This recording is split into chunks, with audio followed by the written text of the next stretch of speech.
This is the Holley Sniper shift light. It's the OBD2 standalone version. You just plug it into the OBD2 port and it works. No additional wiring required.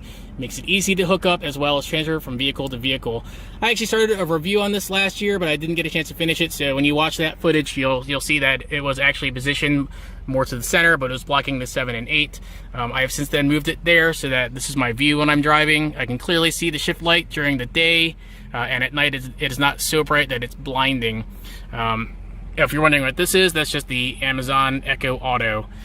Now this I have found was 200 RPMs off, so I want my shift light to turn on now at 6,200 RPMs. I had to tell it that to do it at 6,400 RPMs. My car is flash, so I can actually go up to 7,400 RPMs, but I don't trust the engine not to kill itself. It's also unnecessary when engine wear. I shift at 64 to 65. I just have it's nice to have the light up to let me know get ready to shift, so I don't have to take my view away from the road to look down at the tachometer. So programming it is very easy. You just have to press the buttons left and right. So LED, you just hold down the button to go into the setting, and then from there you can go up to level 2, 3, 4, or back down to 1, which is what I use, or even off if you don't want to unplug it but you don't want it to be lighting up. So I'm going to put it back to 1. And then let it go and it'll accept that setting. The other thing that you'll need to do is tell it how many speeds your transmission is. So you just have to go all the way up until you see SPD, hold it down. I have mine set to 6, and then let it go for a few seconds and it'll accept it.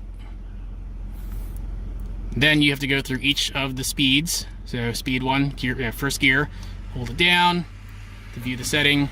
Since there's only 3 digits, this is 6,400, you'll only see 640. Just add a 0 at the end. Alright, so now let's go ahead and show you really quickly. There is another feature it has, which is the launch control. So if you're at a drag strip and you want to hold your RPMs and keep an eye on the road and the light, you just bring it up to where you want it to be and it'll light up. So it'll only light up if the car is not moving, or if the car is not moving fast enough, that'll light up. So sometimes I'll see that blip on momentarily when I'm accelerating from a stoplight. Alright, so let's load up the old footage from last year. Now for the cable, I ran it down the back here, and then if you just kind of pull this back a little bit here, you can run the other end of it above the metal here and then drop it down. So here it is. I have it zip tied temporarily. Now normally you would just plug it in here.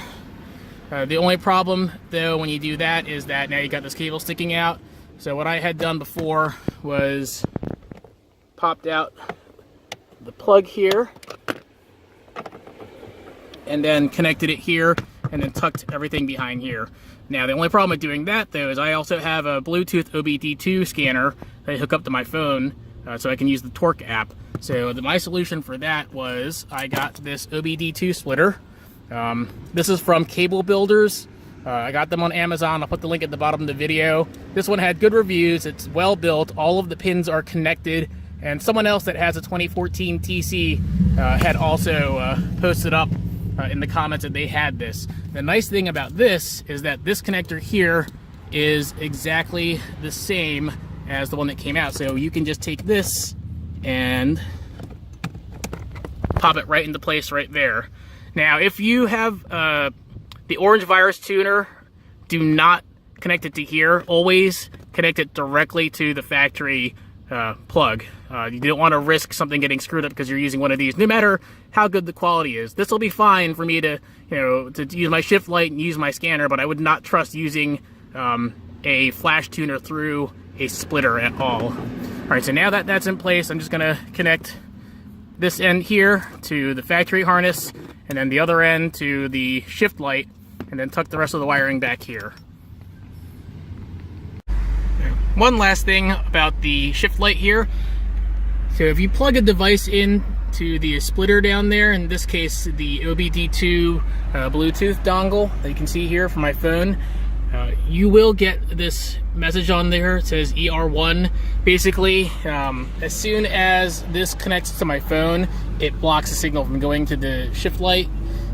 It does not affect this though. Like, this will read perfectly fine, and I can get all the data from the car through the Bluetooth dongle.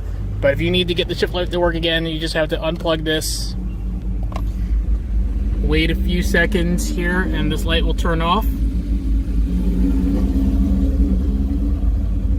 And once it turns off, you can confirm that it's working again by just kind of giving it a tap to wake it up, and then you'll see the RPM showing again. All right, well, thank you for watching.